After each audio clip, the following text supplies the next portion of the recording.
તો મિત્રો અમે આવી ગયા ખોડલધામ ના જો પૈસા નાખીએ ને તો સિંહ બોલે બોલીએ બોલીએ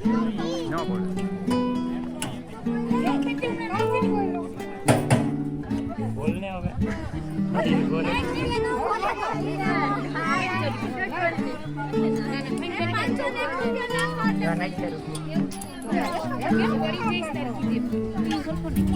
મિત્રો આને પૈસા તો નહીં પણ બોલો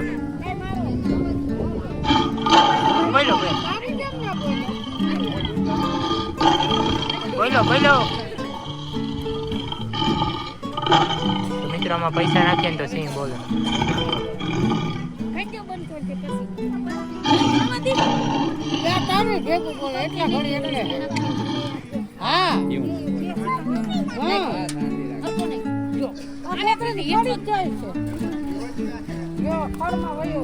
પડી